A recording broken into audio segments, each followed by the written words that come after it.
Hello, everyone, and welcome to Challenge to Champion. Thank you for listening week in, week out to the episodes. I really do appreciate it. I do have one ask for you guys. I don't need you to like the video or subscribe or do any of those regular things. I just need you to share this to someone who you think will find value in the content that I'm creating. Please do this. This is my only ask, and I will keep trying to make the best content possible. And please enjoy the show. Manie Loots, thank you for being a guest on Challenge to Champions. And we normally have these conversations, the one that we're going to have here now. Yeah. We normally just have it at gym. Yeah.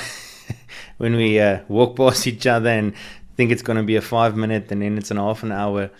So yeah, it's I've been looking forward to our official podcast recording. Yeah, I think a lot of people who are watching the video will know your face from all the marketing that you do in the Pretoria East area, and you're really hitting the marketing hard on the lamp poles, on the bus stops, on the dustbins, everywhere. It's been part of my personality. It's can't do it halfway, or it's either all in or just leave it. So with the marketing, I've been in the industry now 10 years as an estate agent, having my own franchise now for the last 5 years.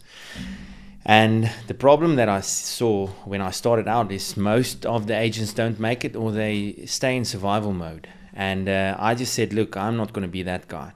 So I want to be part of the 20% that makes 80% of the profit and the sales. So that's what we hit hard for, and I think we're getting there. We're doing well, and also just keeping your integrity in place along the way. So the boards is just for people to know me, and people do business with people they know. So so at least they feel they know me when they see me on the boards. But yeah, that's part of the strategy, and obviously a lot of other things that we do.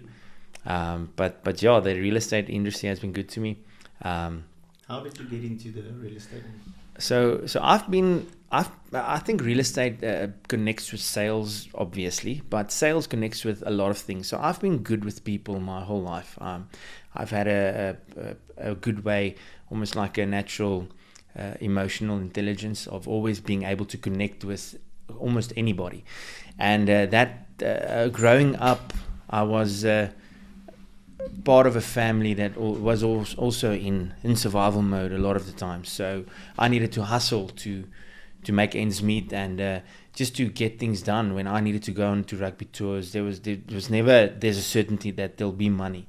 There was always a kind of, okay, how am I going to hustle? How are we in my family, how are we going to make this work and get money to go on these tours? And so that's part of it. And then after school, the opportunity wasn't there to go and study, and I just started selling whatever I could get my hands on.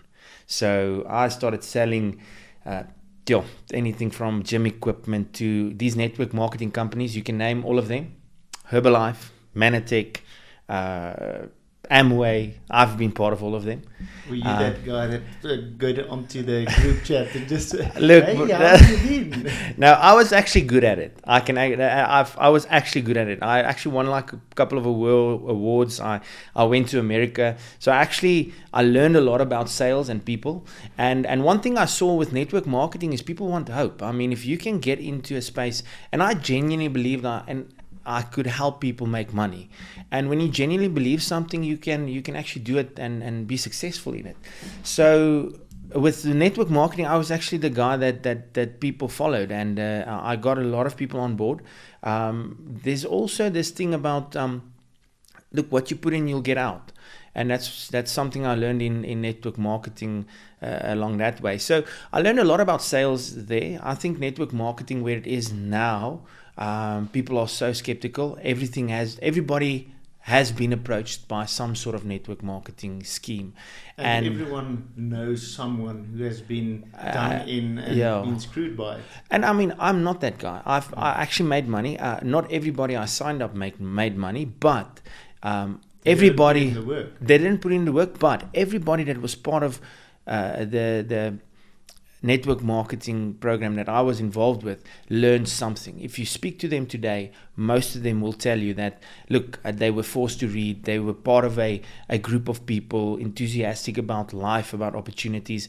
And actually, now that comes back to your first question about the real estate. How did I get into real estate?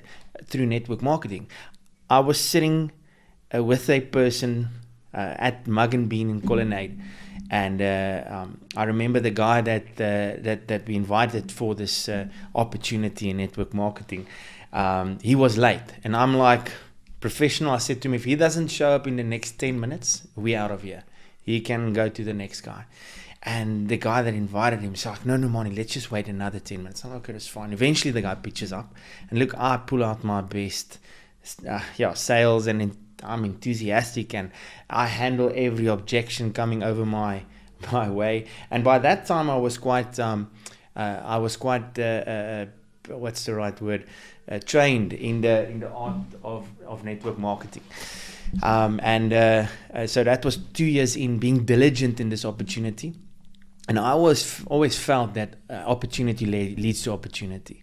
So while I was busy with this plan, showing the business plan, the guy Theo Erasmus that started Just Imagine Properties was sitting behind me with his wife, and they like conspiring, like, who's this guy? At that time I'm like 22 years old. He's a bit cocky, arrogant, but no. Look, he's actually. This guy can work. And at that time they didn't expand the business as much. They didn't expand the business as much, and I was like the catalysator that started that. So he approached me afterwards. He gave me his number. He's like, no, he wants to have a meeting with me. And I'm like, I'm going to sell this guy to network marketing. I'm going to get him to buy my products. And that wasn't the goal of the meeting. The goal then was, he approached a young man with a bit of enthusiasm and saw some potential. And he gave me the opportunity, came into the property industry that way. And again, when I went into that, I went in full blown. It was just from day one. I said, well, I'm going to make this work. And also, you know that old saying, would they say, burn your bridges? And that's more or less the approach that I took there as well. I mean, I said to myself and to my fiance at that stage, said to her, look, it's now or never. It's 6 months before we get married. So if I don't do this now and make it work, there's not going to be an opportunity later, or it's going to be more difficult later. Let me put it that way. So 6 months before I got married, got into the industry, and look, hard work, and by the grace of God, we made some sales and we made it work.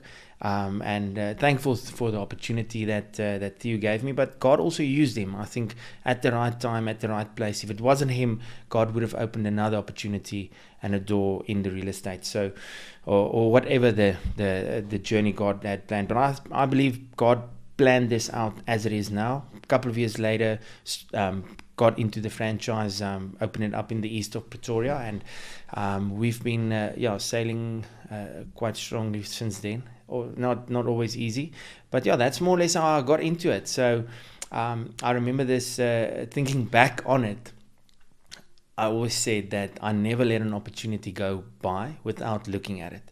And that's how I felt about network marketing, and also how I felt about real estate. Everybody said, no, Manie, you wait 6 months for your money, and it's too hard, and it's too this. And I just said, look, I'm not going to listen to all the hecklers out there that want you to fail and want you to stay at their level. We're just going to push through and give this opportunity a go. And we made it work. I mean, grit, grind, some radical goals along the way, but we said the ships is burned, so we don't have a choice. We need to make it work. But then just thinking back on it, there was a saying of T.D. Jakes, which was quite cool, where he said to his son, came to him while trying to figure out what he should do. And he said to his father, look, I want to go and study this thing in film. And what if that's not what I'm supposed to do? And yes, I just love what he said. He said, look, son, if you do this and that's not what you're supposed to do, that will lead to the thing that you should do. And if that's not the thing you should do, that will lead to the thing that you should do. And I think that's how God works, that when you take on the opportunities in front of you, that will lead to your next opportunity. If we sit, there's also a scripture that says that do what your hand finds to do. So if you sit down, you do nothing, nothing will happen. And that's how I hustled. I mean, there's a lot of people way more clever than me and you, with some crazy degrees and intellect, but they aren't close to where we are currently in our lives.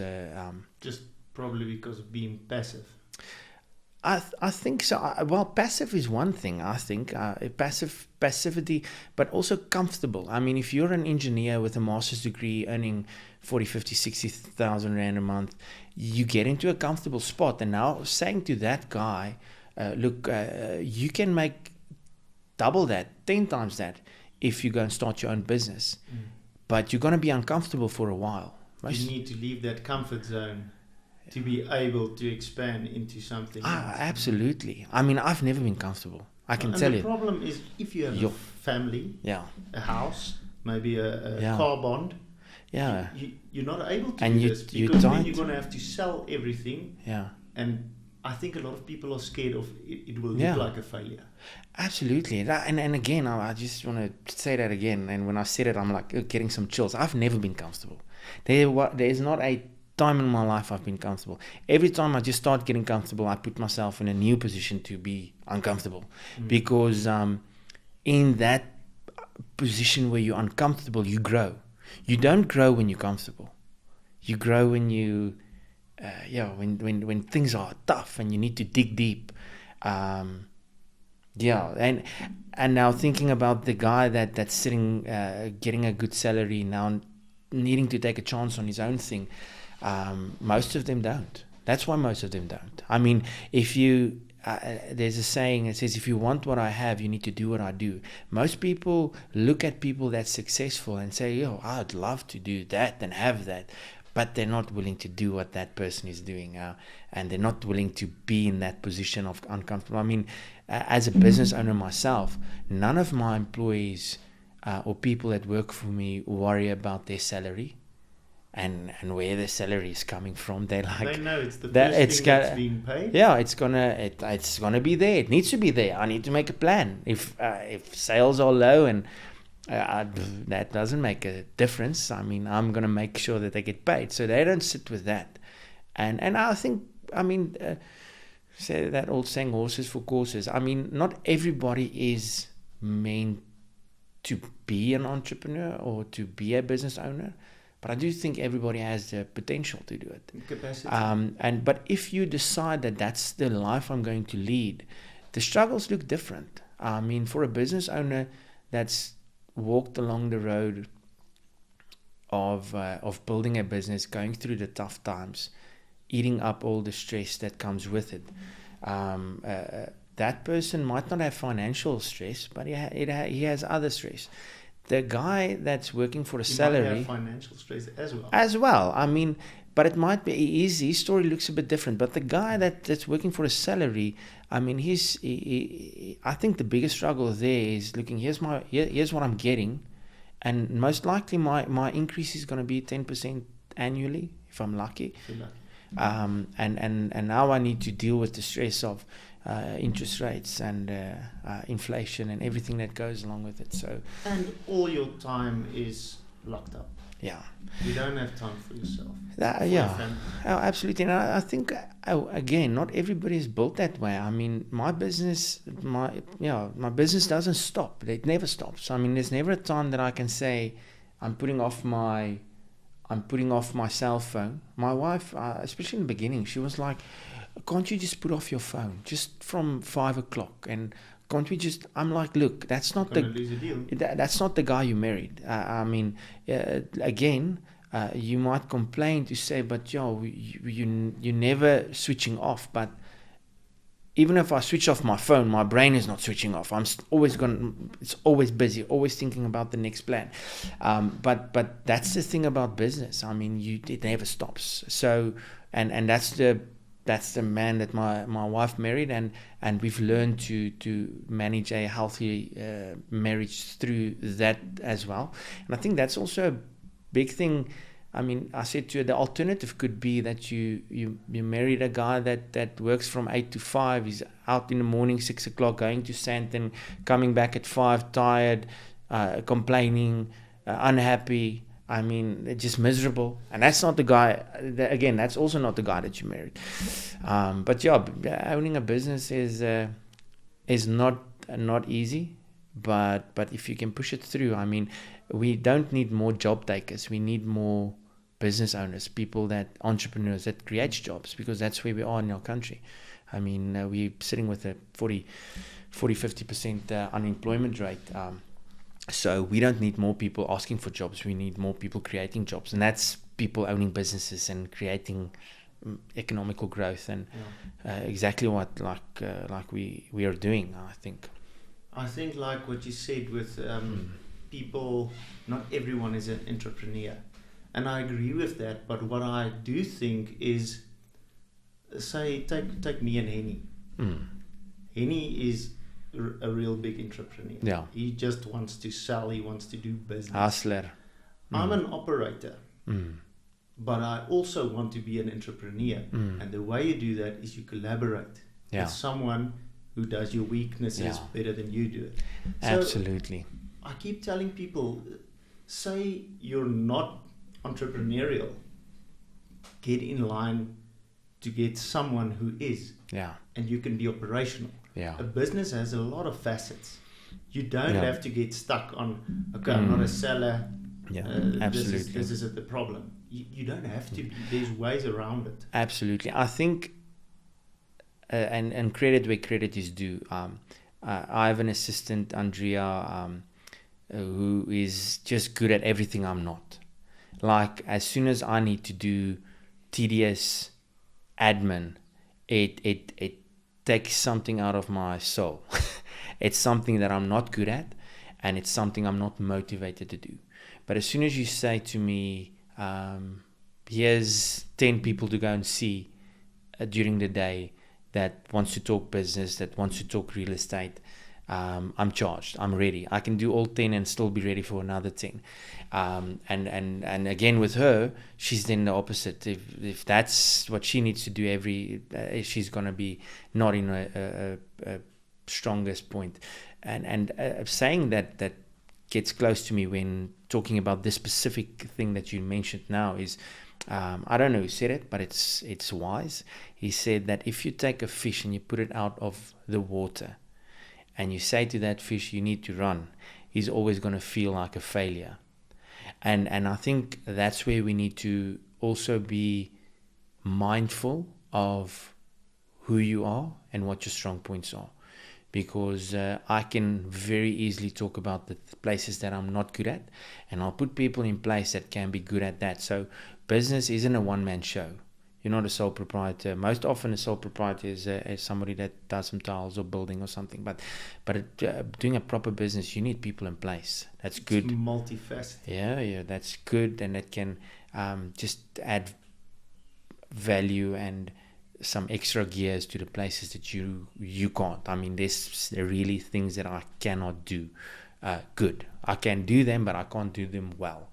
And so I completely agree with you. Henny won't be able to do what you do in terms of the operation. I've seen how you two work, and vice versa. I think you won't be able to do what he does. He has a real personality for the things he does and putting together certain deals. But I think that's why you two make such a good team, and God put you two together, and there's some big things coming your way as well. So, but yeah, business is interesting. I think, especially in South Africa, a mistake that I see people make is they try and compare business in South Africa to business abroad, and it looks different. I mean, it's like the type of struggles and I wouldn't say complications, but hurdles that we have is different to the things that you see in a first world country. So, but where there is problems, there's always opportunity. I think also a lot of the problems like BEE, the way our country is being run, it creates the opportunity for entrepreneurs. Yeah, absolutely. It actually forces it. Yeah. Because a young white male, we are pretty sure you're not going to get a good job in some type of big factory or Sasol or any places like that, because corporate. they need to have BEE status, and for that reason they need to employ certain type of people. Look, thinking about the BEE situation, I think there's way more. Yes, well, let me rephrase. Let's say a white male going into corporate has some disadvantages, but a black male coming out of the townships not having as big of opportunities in first world schools, we really have some good schools and education, he also has some difficulties. So I do see different ones, and comparing the two to one another, I don't want to say which one is worse, but I do think that, and then also, so the struggles that we're facing is a bit different than what our fellow countrymen are facing, and I think we need to try and find a way to get everybody ahead. I think that's the goal for me, and what it should be is to say, look, what can we contribute to South Africa, making it a better space. I mean, there's a lot of things wrong, but there's a lot of things right as well.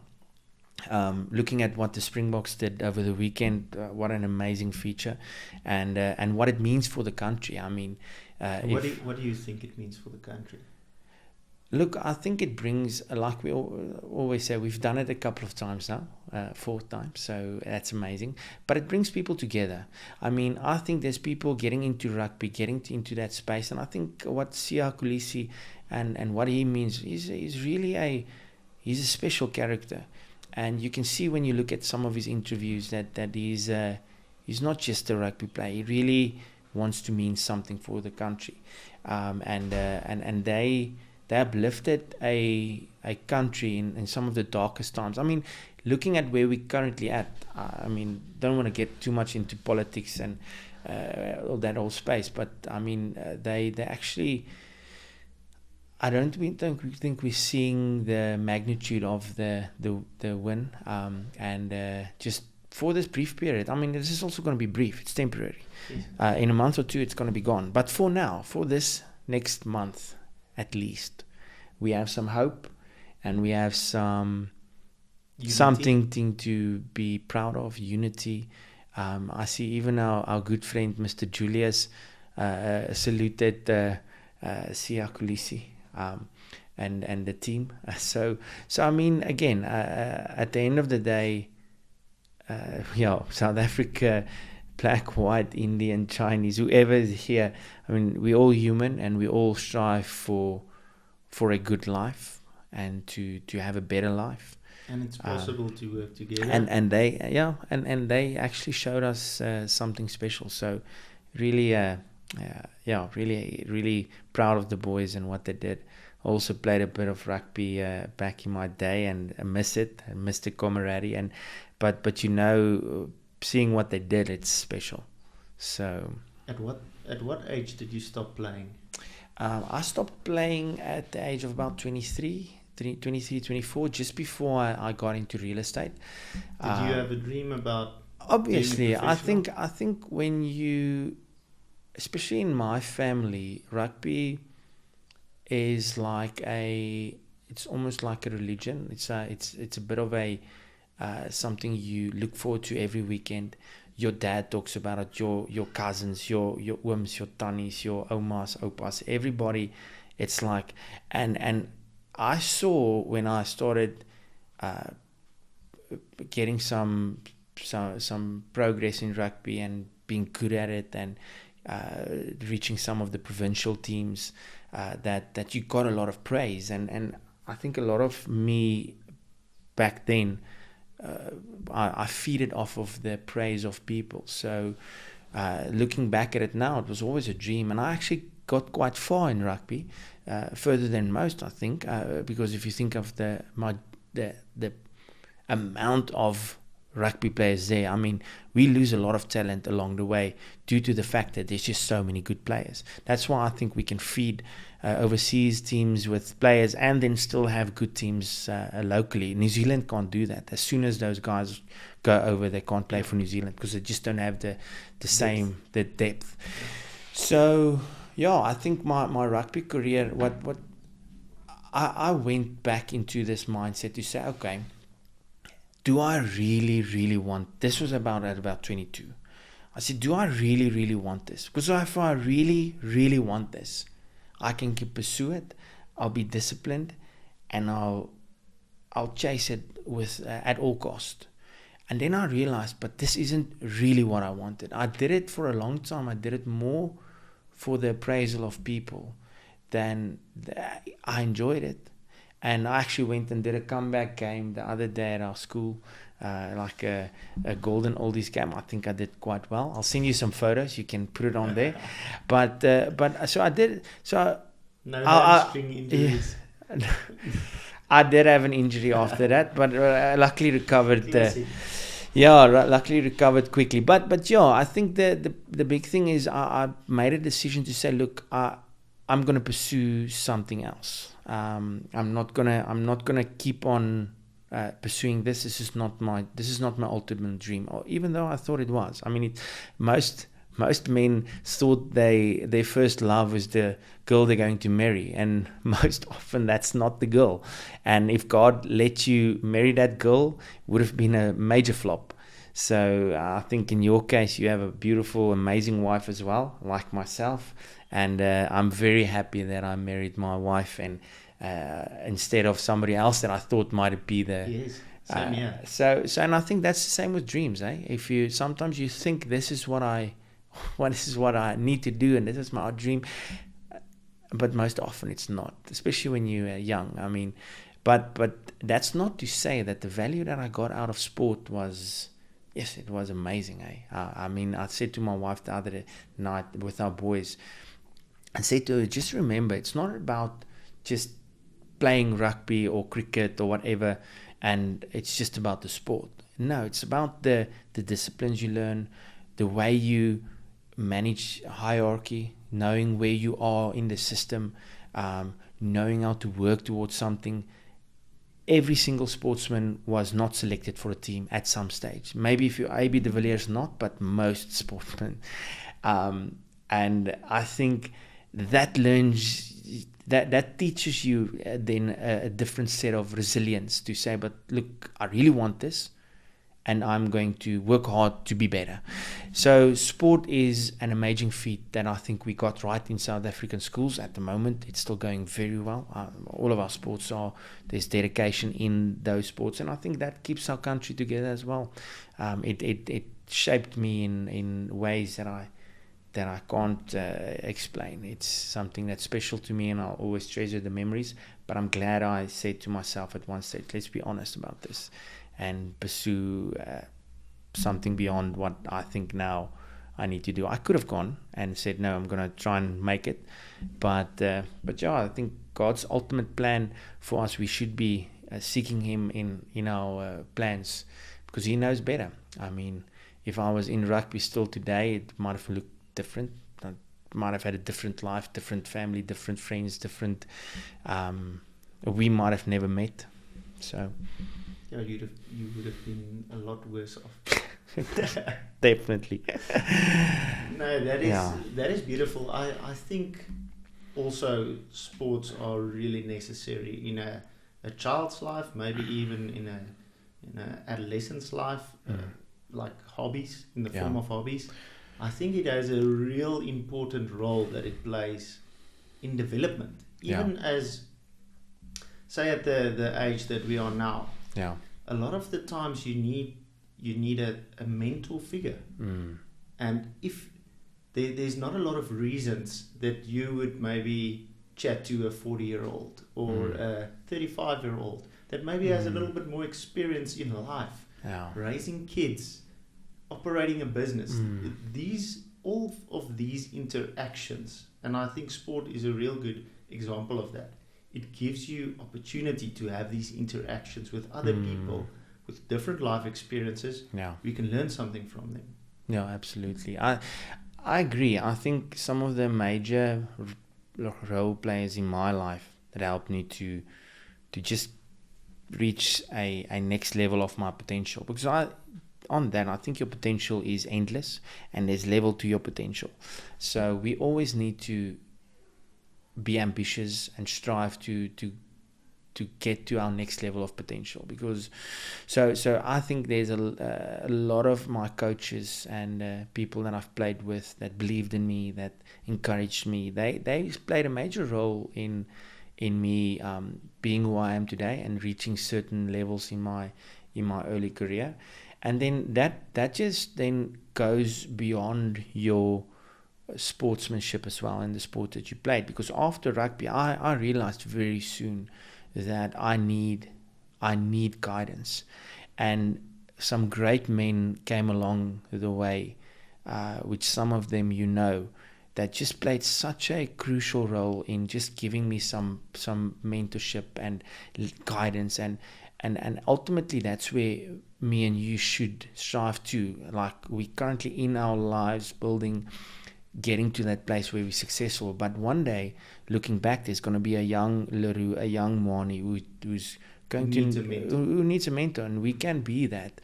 And now Stephen Covey said you get the ultimate state is significance, and success is when you're successful in your own life and for yourself and your family, but significance is when that you help other people to become successful.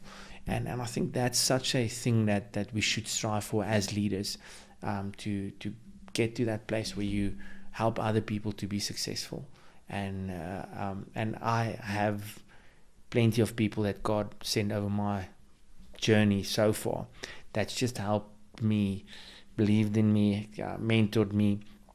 The worst place, I actually had a conversation this morning with one of the guys that works for me, and just said to him, look, you can't do life alone. I mean, I can see you struggling.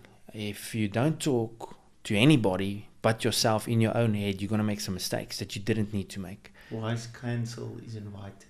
Wise counsel. Absolutely. And let's say wise godly counsel also. I mean, that's the bonus. I mean, I've had some wise counsel from people that's not godly, but that doesn't take you as far, because but wise godly counsel is such a crucial thing that you should seek, because a mentor isn't going to look for you. You need to look for somebody that you can get involved into your life, that can mentor you. So how do you think you would go about finding a mentor? That's a good question. It's a difficult thing currently, I think. Look, I don't know if you ever... I love reading, and I think just on that note, one of the things that somebody said to me so long ago is there's two things that is going to make you successful in life. Is the books you read and the people you spend time with. And we can argue and say there's one or two others you can put by, but I actually lived that. And I said to myself, okay, when I didn't have a mentor, I took my last 200 Rand and I bought John Maxwell's book. And all of a sudden I had a mentor. So nobody has an excuse. Yeah. Do you think that's good enough? Look, Podcasts, John Maxwell, John Maxwell, in one of his books, now that we're on him, he actually made the statement where he says, he makes the statement where he says, go and look for somebody to mentor you. So I don't think the books is enough. But the more you become, the better people you attract to you. So the chances of the guy living below his potential, sitting on the street corner, is going to get a high value businessman to go and sit with him and mentor him and help him is very low, almost second to none. But if you become high value and you work on yourself, you work on your personal growth, you will attract the right mentors over your life. Some of the mentors I didn't go and look for. As I worked on myself, worked on my business, had a good attitude, was ambitious, always willing to meet with people, smile, be positive, those people came along and they found, I would say, a like in me, a love for me, and said, but yes, Manie, we see something in you and we want you to win. You look like a good student. That is being more teachable and coachable. Oh, absolutely. There's a word in the English, they talk about honorability. Like, are you teachable? Are you coachable? The worst place to be is when you have a bad attitude and you don't listen to anybody's advice. Then, I mean, I've had these conversations. I've had these conversations in this week where I started speaking to somebody. I can see where they're missing it. I can see where they are at going in the wrong direction, but they're not willing to listen to advice. Then the wise person would say, okay, well, I'm going to leave you. Because if I now try and convince you of something that you've made your mind up about, you're going to make me into the enemy. I don't want to be that guy. So as soon as I see, okay, well, this guy doesn't want to listen, I back down. But why wouldn't you listen to somebody? Why wouldn't you take the advice of a person that's just way ahead of you in life? I mean, that's a mentor, a leader. Stubbornness. I mean, most young men, stubbornness. Absolutely. I mean, when I bought my house 3-4 years ago, the first thing I did is I invited you and Henny. I said, look, guys, I'm a bit flustered. I haven't done this. I don't know how. There's a lot of other things I can do, but you guys were there and you gave me, like you said, Manie, don't stress about it. This is what we'll do. This is what, look at this, look at that.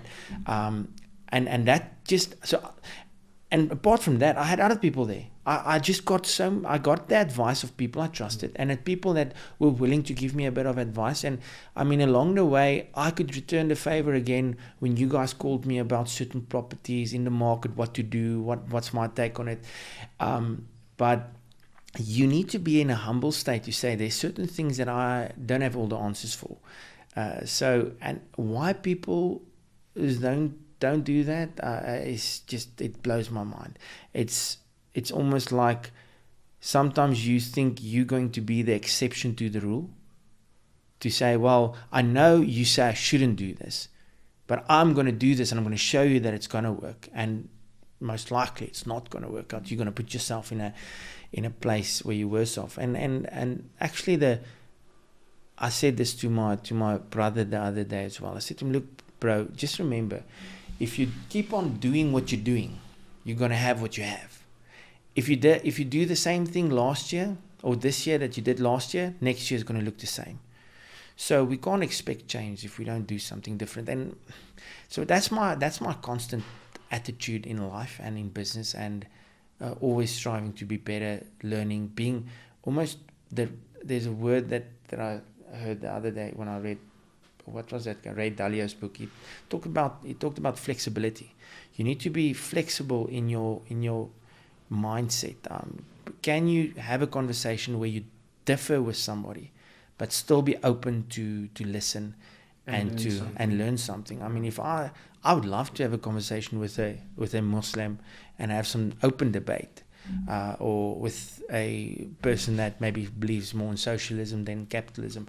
But most people take offense. And my pastor actually, at one stage, he said a thing which was very cool. He said that you'll only learn, or you'll only grow to the level of offense that you take.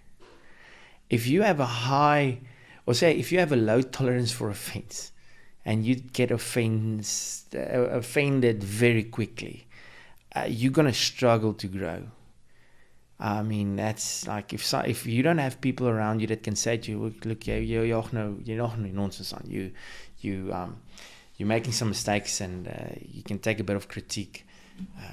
You're going to struggle, because you again, then back to our question about a mentor, is if you're not coachable, nobody's going to be up for it to give you advice and be a mentor to you. So I think that's quite an important thing. I think it's also really difficult for a mentor when giving advice, and the advice not being followed. I think sometimes it's just advice. Listen, I'm going to follow my own path. I'm gathering a lot of information, but I'm still going to do what I want to do. But sometimes it's quite obvious going in the different direction than being advised of. Yeah. I think, look, if there's some people, look, I have mentors in place, but there's also some people that I mentor and people that I'm almost call it a person that they can call and ask advice, and sitting down, that's again looking to me and saying, look, Manie is a bit ahead of me, I want to get some advice, and I'm willing to and that then draws something out of me that I also forgot that I have, or that I need to live out. Because when you're not in a state of I want to help people to get better and grow, then you're living a selfish life, and I think that's where people miss it a lot. But again, so I have people that I mentor as well, and then I also have people that mentor me, who's then ahead of me. I do think when I'm sitting with somebody that I'm giving advice to, after I've given the advice, the Bible also says to you that, look, God gives you a choice. So if I've given advice, might not even be the right advice, but it might be the advice that I feel is a good step to take. If they don't take the advice or don't follow it, it's fine. It's up to them. But they can't say, but Manie, you never told me. And I think that's how God looks to us as well. I actually said this to a friend in the week. I said to him, look, you remember, God says to you the following: I put before you life and death. You choose. So God puts a choice before us. We can choose to live in a sinful way, away from God, pursuing our own selfish desires and thinking we're going to make it. Or we can say, look, I need God to help me through what we're going through currently in the world. I won't be able to do this alone, and following Him and trying to live a better life. So when it comes to having a mentor, I mean, just having somebody to soundboard some ideas from. I would have made some very bad mistakes along the way, which I'm grateful for. I had people helping me and bouncing ideas and differing from me. I mean, that's another thing, is if you have nobody that cross-examines your ideas, then you're most likely going to make more mistakes than you should. Because I remember going to a friend of mine, say 8 years ago or 7 years ago. I want to buy a new car. He says to me, why do you want to buy a new car? I said, no, because somewhere, why can't I? He says, no, well, tell me, what's wrong with your current car? I said, no, nothing's wrong with it, but it's old. He said, and I need to service it, and something's break. I said, okay, well, are you going to buy a new car? He says, when you sell this one? I said, no, I want to buy a second-hand car. So you're going to buy an old car again. You know, that car is also going to break, most likely. Nothing lasts forever. I said, okay. He says, and now you're going to have a 5,000 Rand installment. And now just thinking about my idea, which I thought was going to be the best idea, I'm just cross-examining and not agreeing with me and questioning my motives. I didn't buy the car, and which I'm glad today I didn't, because that would have set me back just a little bit further from where I am now. So when you come with an idea, I mean, you guys know how it works with the renovations of the property as well. You get an idea and then you brainstorm. No, but just remember, if you want to do this isn't going to work out, and the bathroom here, and and then eventually you get to the best idea. And I think that's again why it's so needed to have good, wise people around you that you can bounce things off of. Having a mentor, questioning, do you really want to buy this? Is this really the best way forward? And probably if you can't defend whatever you're saying properly, it's not a good idea. Absolutely. And sometimes you need someone to just question it a bit. Yeah. Have you thought about this? And maybe you can defend it, Yeah. and then by all means. Yeah. But you need someone to just question it a little bit, and sometimes it's also immediate offense is taken. Yeah, I mean, and again, then you're going to have more mistakes than you need it. It's going to cost you money. And I mean, even if it costs you time is money. So I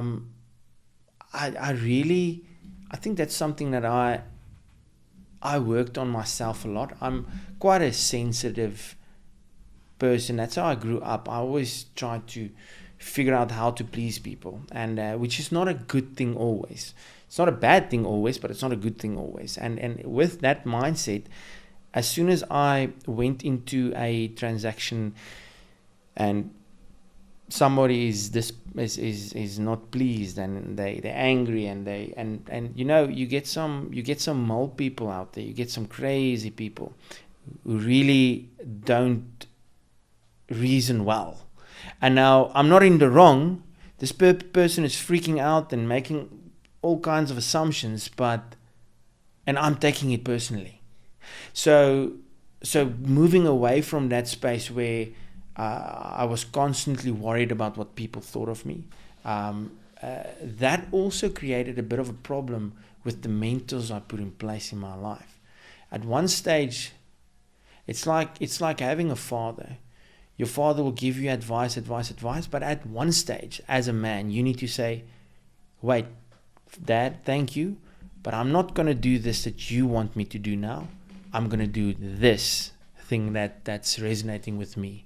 You need to make that. You need to break away from that. And I had a person in my life who I gave so much input into my life that it helped me for a while. But after a while, I was grown up and still following the same advice. And I made some mistakes where God pointed out to say, look, you didn't, this wasn't the advice. This wasn't what you should have done. You listened to this person now, but you made a mistake. Because now that advice wasn't good. That you needed now to break away and also make your own decisions after learning, finishing the apprenticeship, if you can put it at that. So I don't think, back to first, our initial thought is, I don't think a mentor is meant to be a god.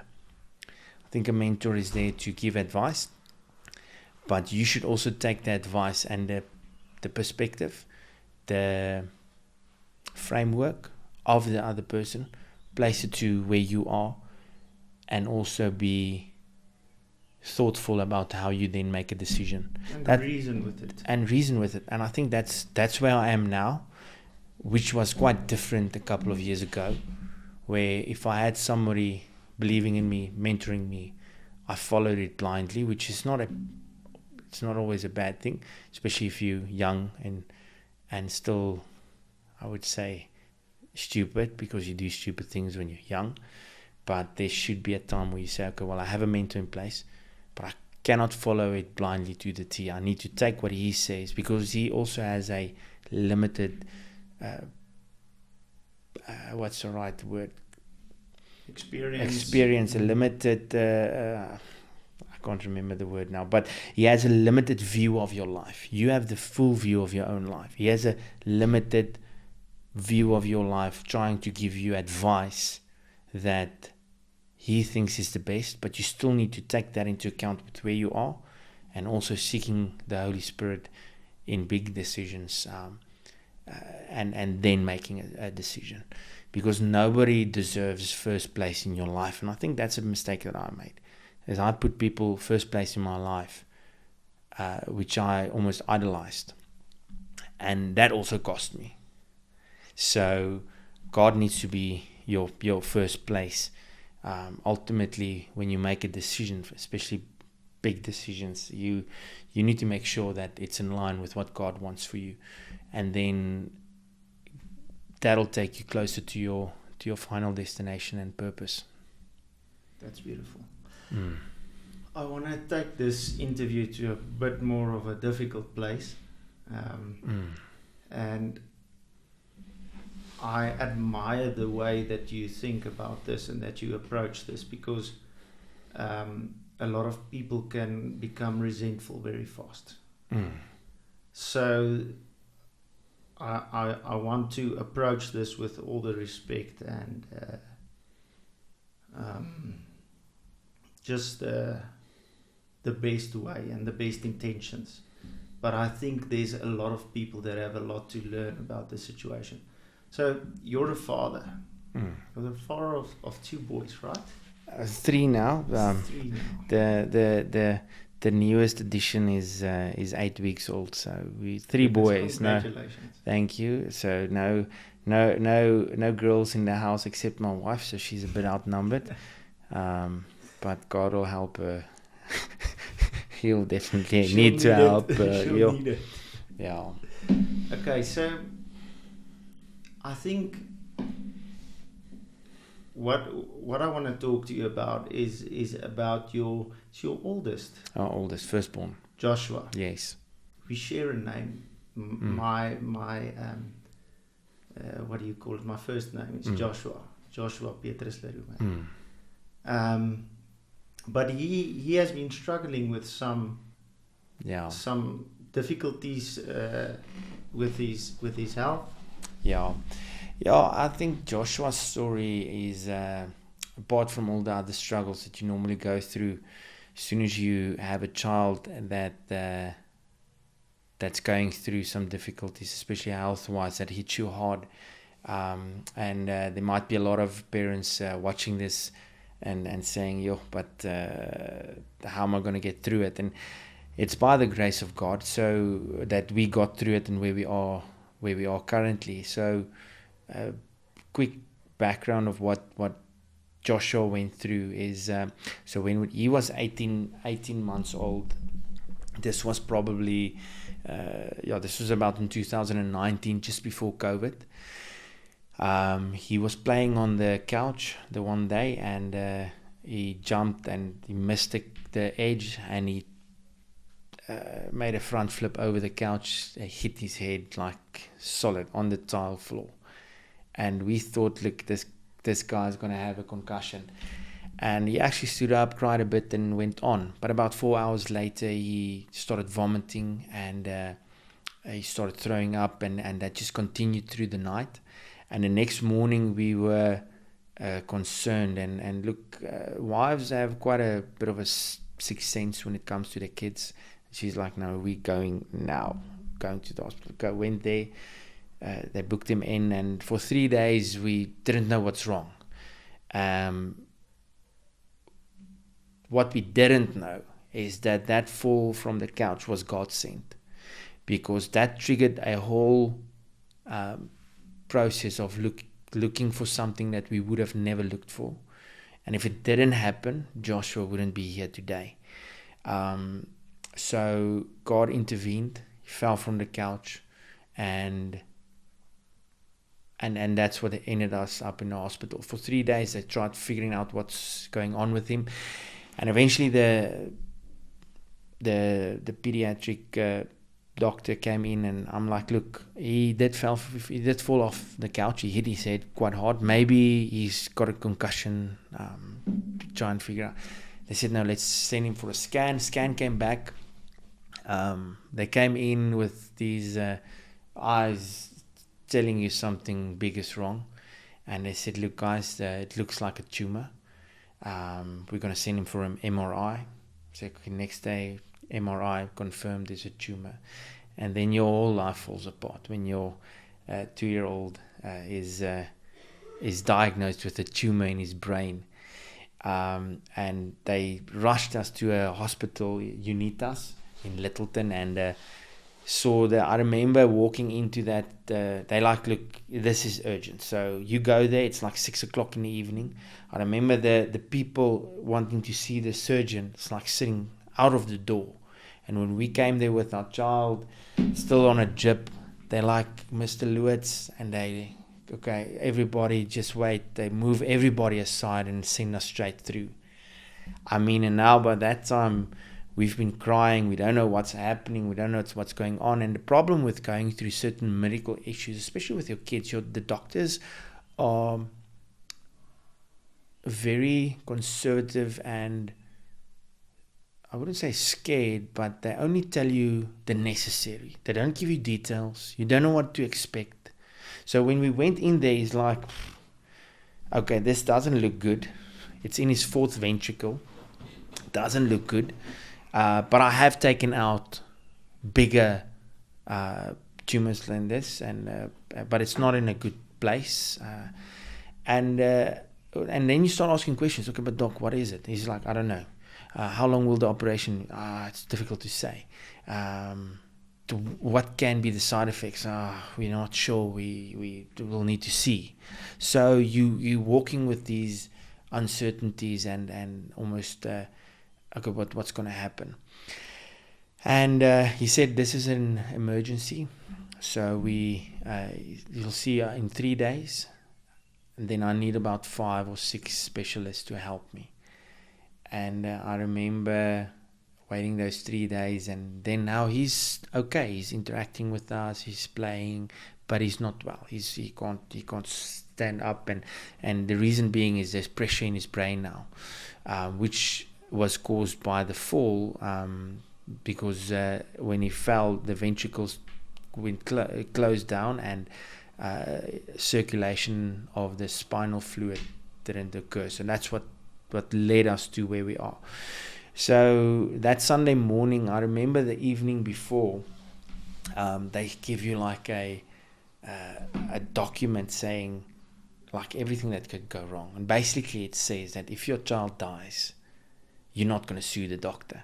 And I remember going through that, and I didn't show it to my wife, but after that I sat with my wife. I said to her, look now, this is going to be difficult. We need to pray a prayer.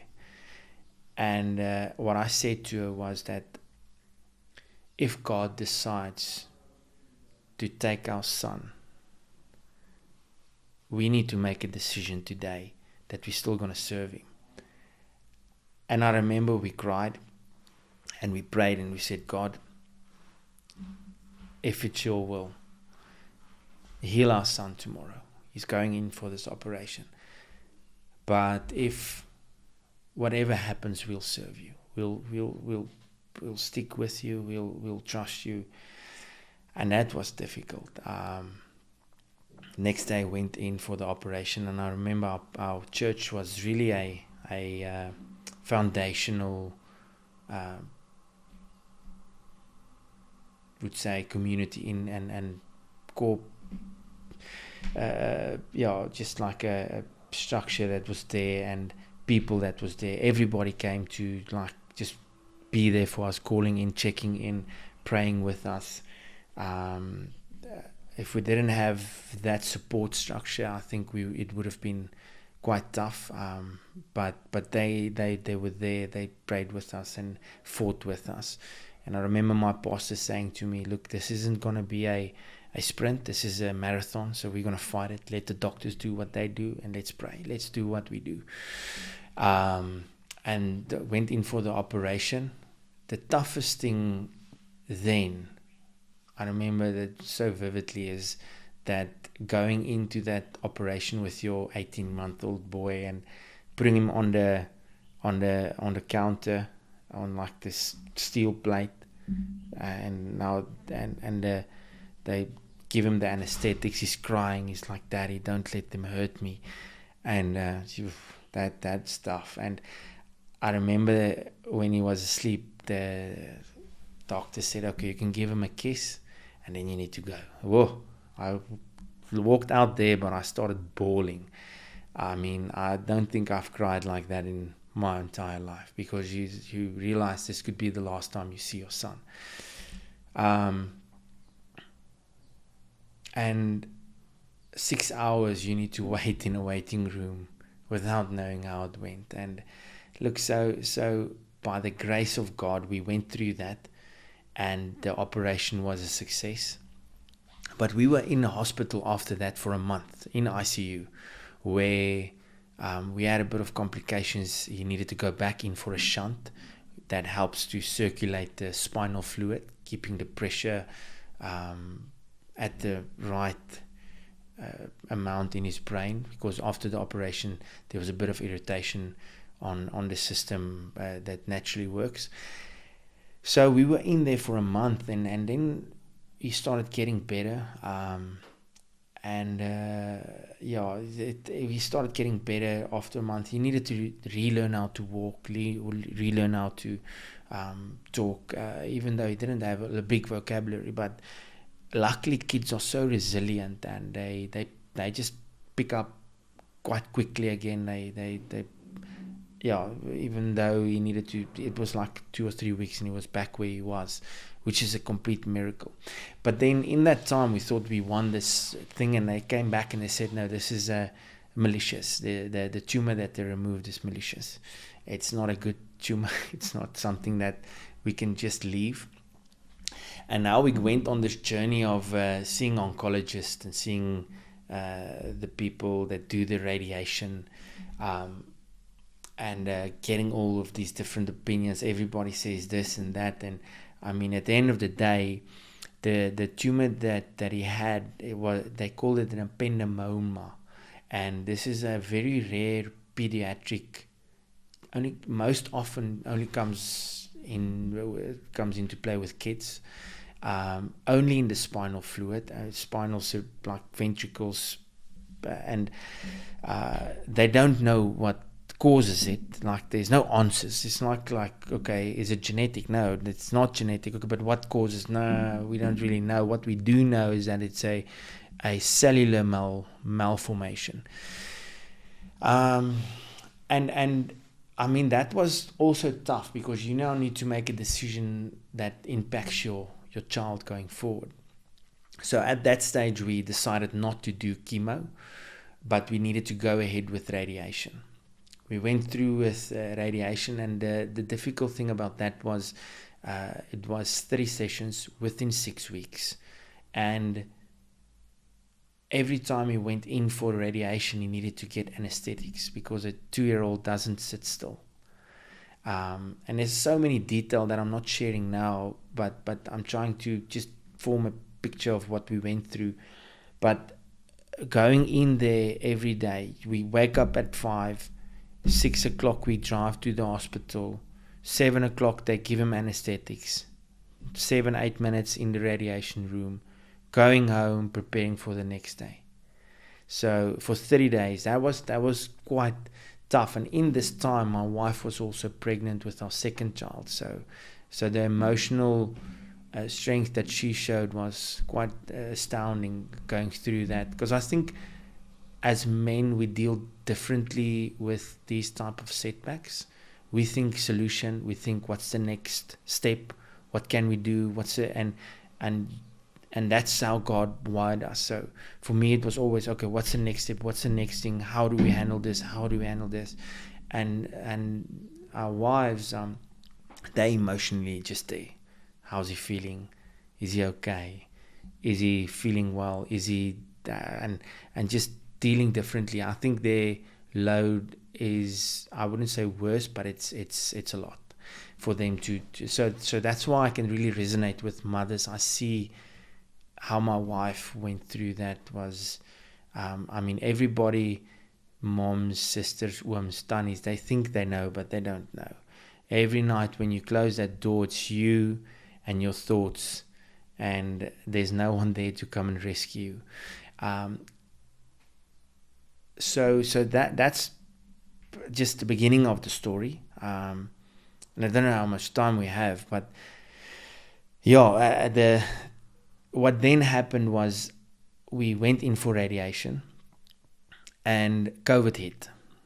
So in COVID, we had time to spend with him and our youngest son, and God just took us through that, and he really recovered so well. The sad thing is, but this is also the miracle, is that there was a boy that was diagnosed with the same tumor literally like a month before. He went through the same operation, the same doctors, the same nurses, the same ICU, the same oncologist, and the same radiation. And he passed away in COVID. And then the question arises, but why did we see the miracle and they not? I don't know the answer, but I do think it has something to do with faith. Again, not saying that those parents did not have faith, but I do see how people try and fight these types of fights. And as soon as you get people involved and you verbal diarrhea, everything that the doctor says to you, you now say to everybody, your family, even though they love you, most of the time they're ignorant, and not most of the time, a lot of times they're ignorant, and they don't know what they're doing. Because I said to my wife, you put off your phone, you speak to no one. We made a group. I will send the necessary information to the people, and the inside circle will get the information, and people that we know can pray with us and fight with us. And I think that made a big difference, because sometimes you think people are on your side, but secretly they're saying, oh yeah, lekker, they deserve, everything is just going well for them. There's not everybody that you think is on your side is really rooting for you. In secret, they slander, they have false intentions, and that's just a human nature. Dat ja, maar ietsie moet ook maar verkeerd gaan met hulle, want kyk hoe goed gaan dit met hulle. Verstaan? And that's everywhere. So I really try to protect what is said about my son, and also what is the narrative, as we spoke in the beginning as well. The narrative, trying to control that, because the enemy is the father of the lie.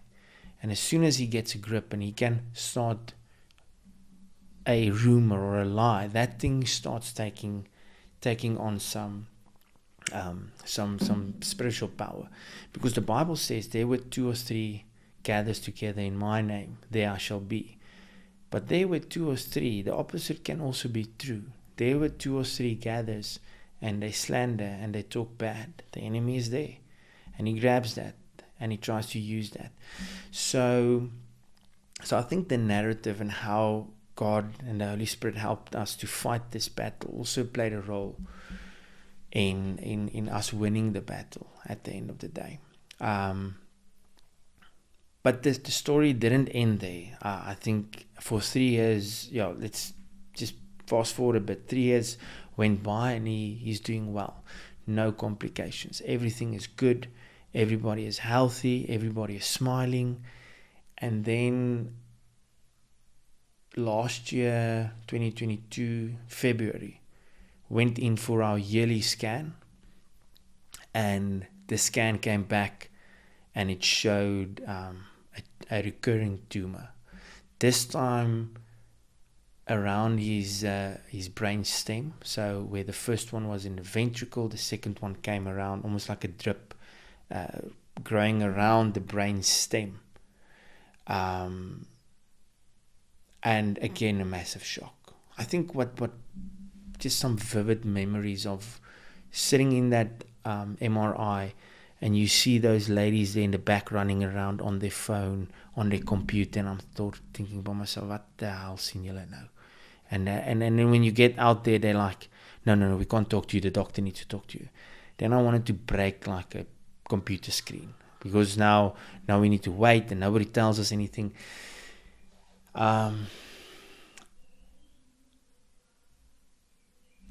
Came back and the doctor called us and no, there's a tumor. They showed us it's growing around the brainstem, but this was also on the previous scan a year earlier. They just missed it.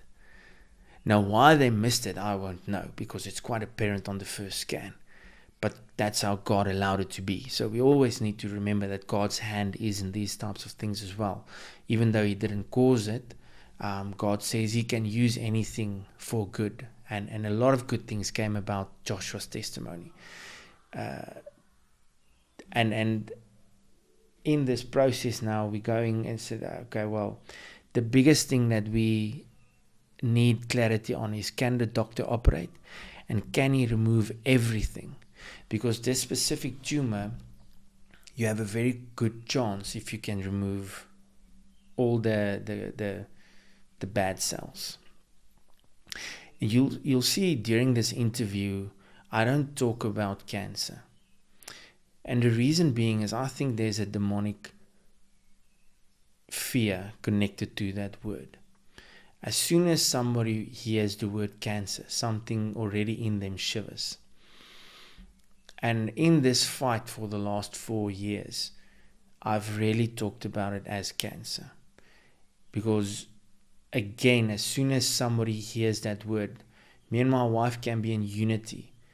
But the reaction you get from somebody saying that about your child is not what you want. You want somebody that can be composed and that can be in the right state of mind, faithfully knowing that God can heal him. Because I actually spoke to a friend of mine in this week. He found out that his wife has cancer in the womb, and there's something there, and she needs to go for an operation. I actually gave him that advice. I said, don't talk about cancer, because there's something that shakes people when they hear that word. Talk about the tumor. So that's just a bit of advice, because most people die as soon as they hear that word. So back to now, I remember going to church the Sunday morning, waiting for the neurosurgeon to give me a call on if they can operate. And I remember sitting there in church and just praying, and tears streaming down my face, saying, God, just come and heal my son. Don't let this be something that steals his life. This is not from you. And I remember sitting in that church service, just praying and saying, God, you need to help. You need to intervene. And that as soon as the church service ended, this phone rang from the neurosurgeon.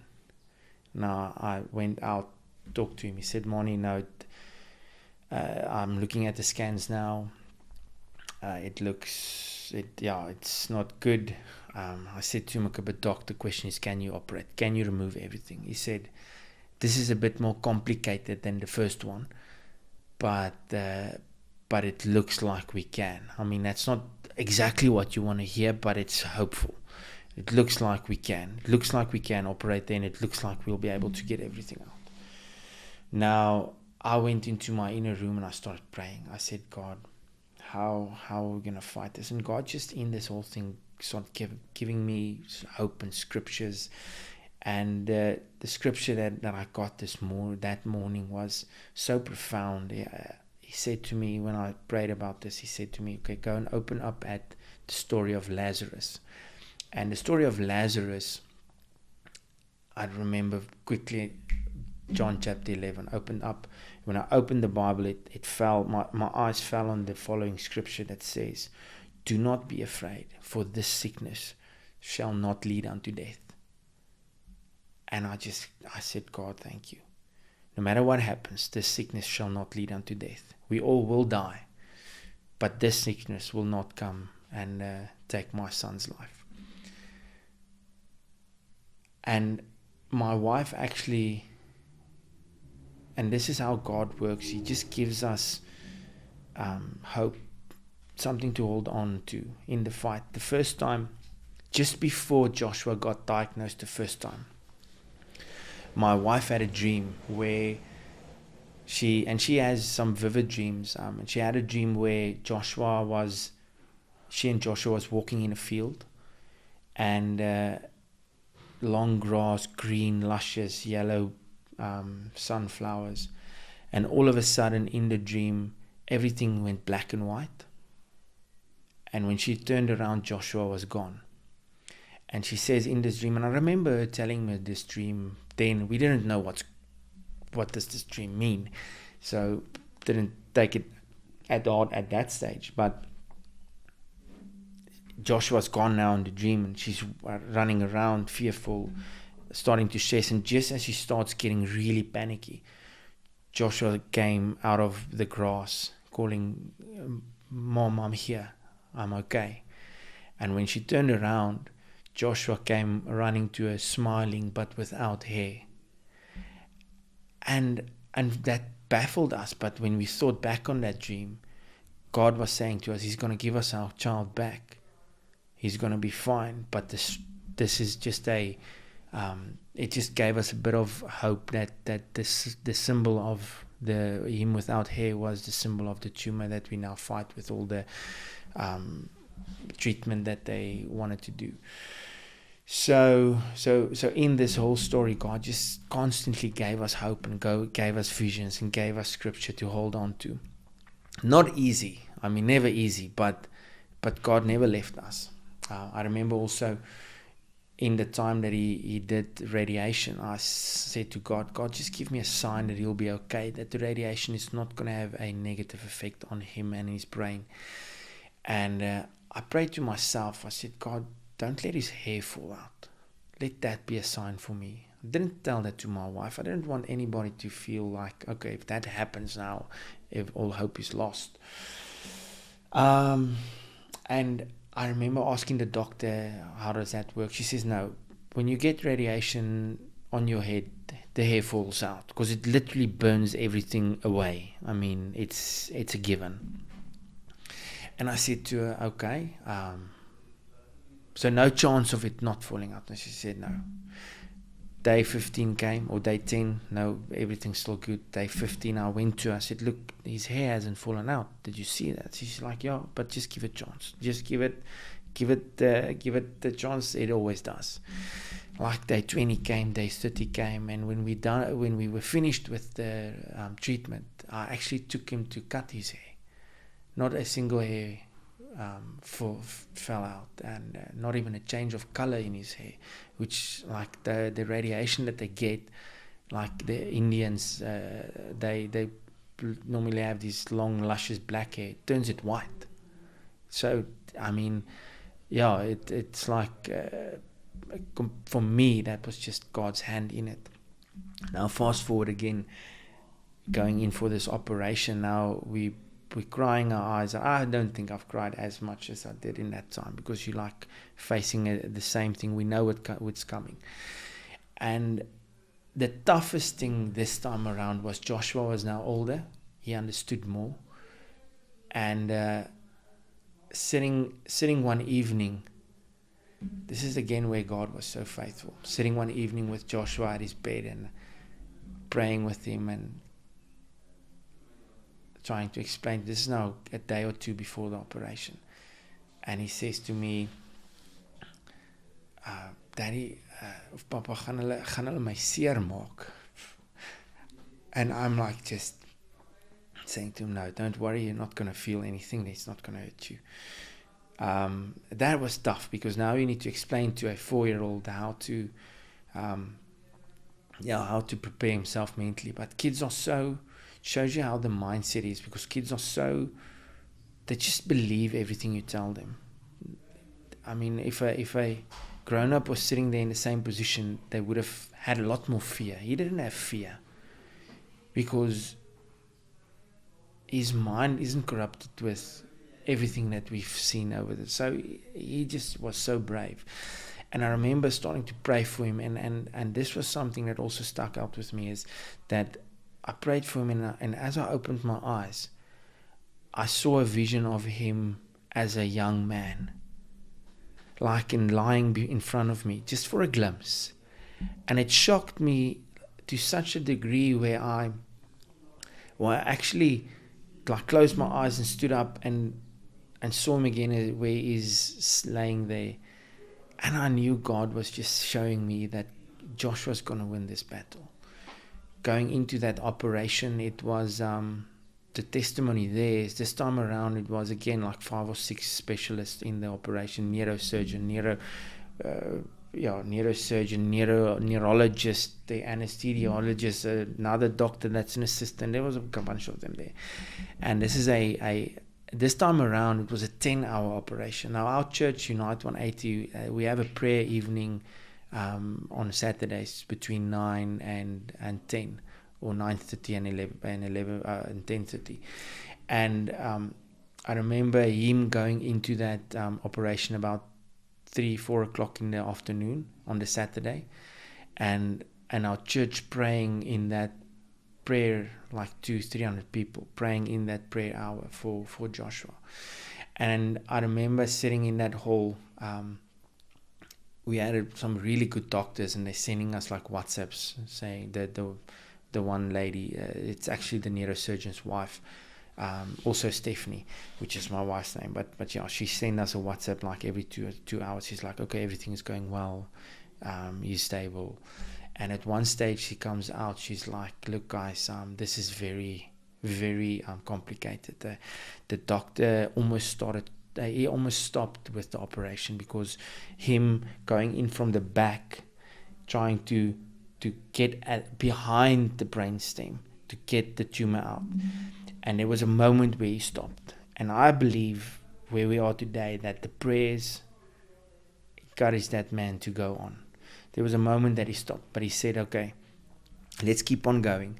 And every bit of tumor that he removed was as big as like the kop van 'n naald, like really small, couple of millimeters, just clawing away at this thing. And after 10 hours he came out and he's like, guys, everything is gone, he removed it.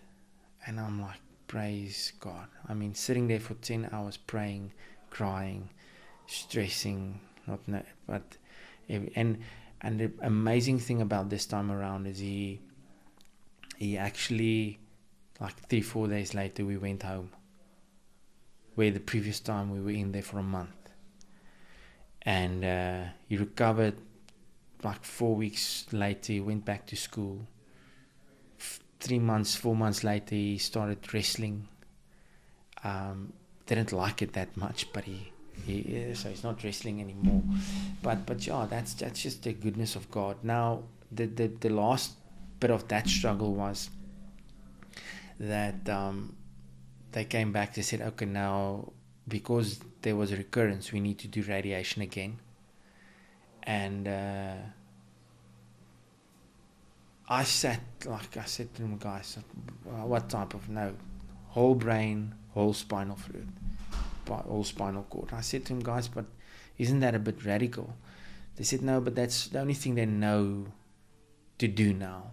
I mean, and I said to them, okay, but how sure are we that this is gonna actually help? They're like, no, we don't have any guarantees. This is just a maybe.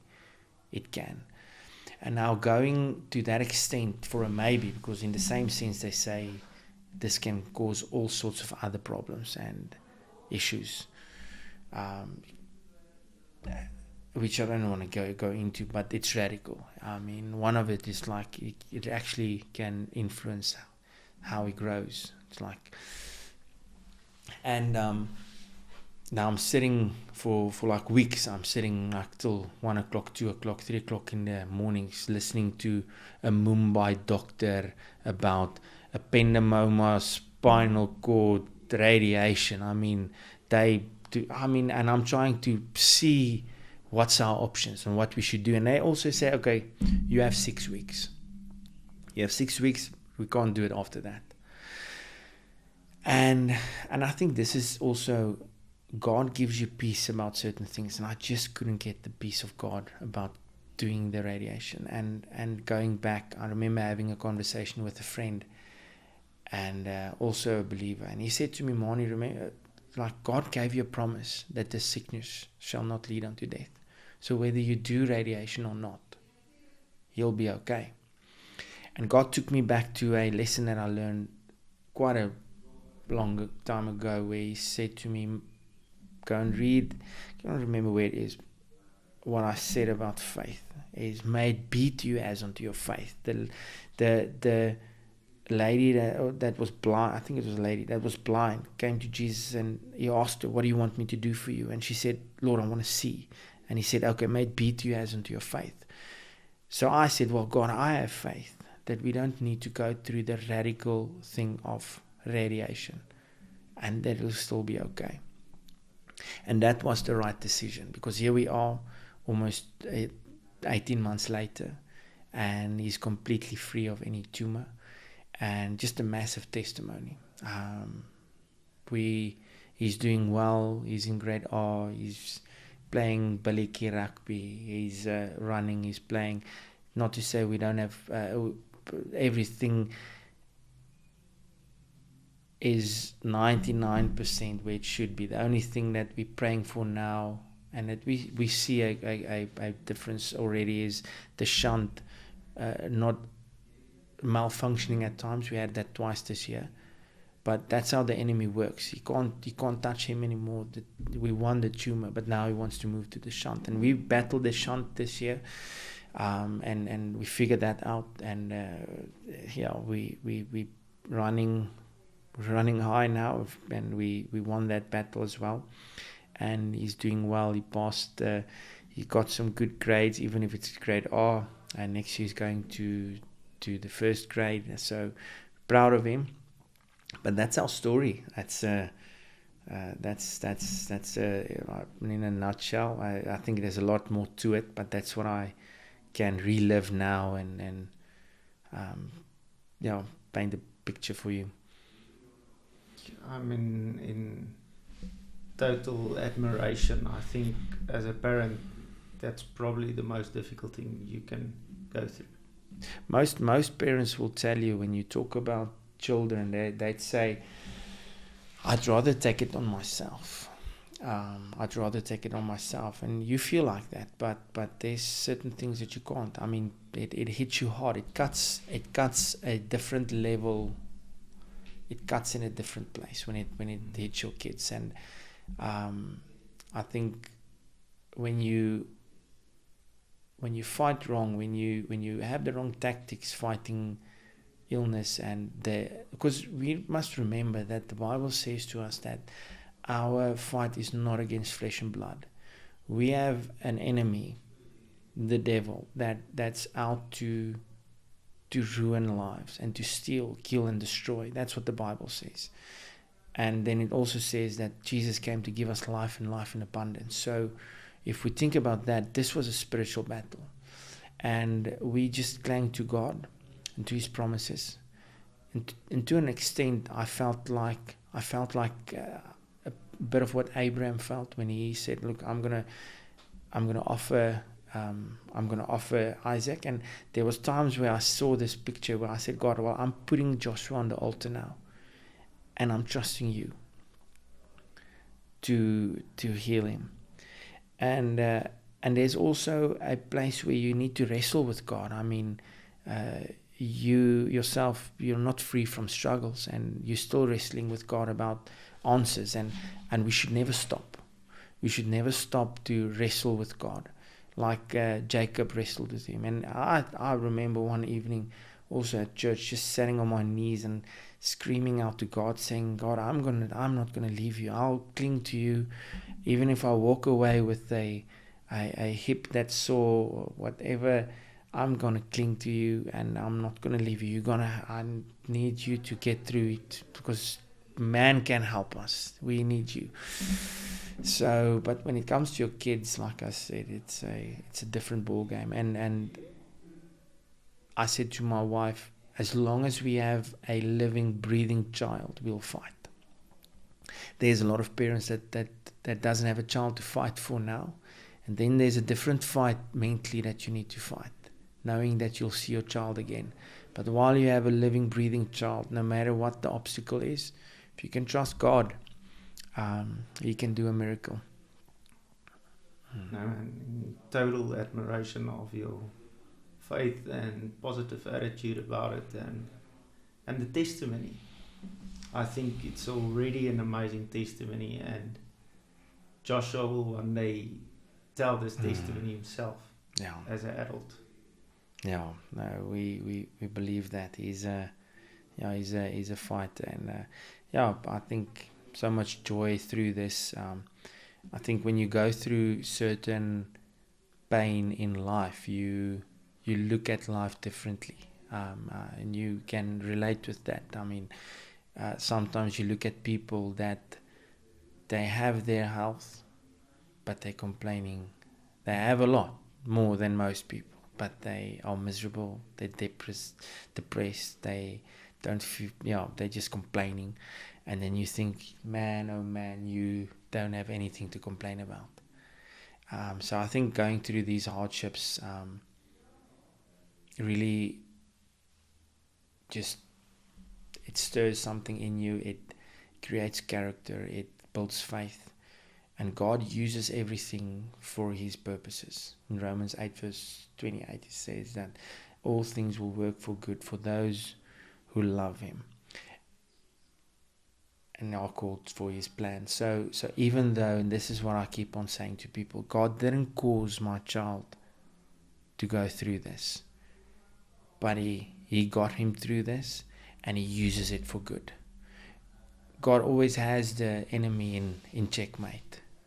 When there's a move, God has a next move.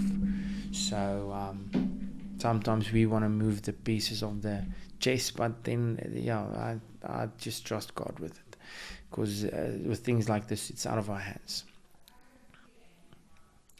I think that's a good place to end it, Manie. And so insightful, motivational, inspirational. I loved it.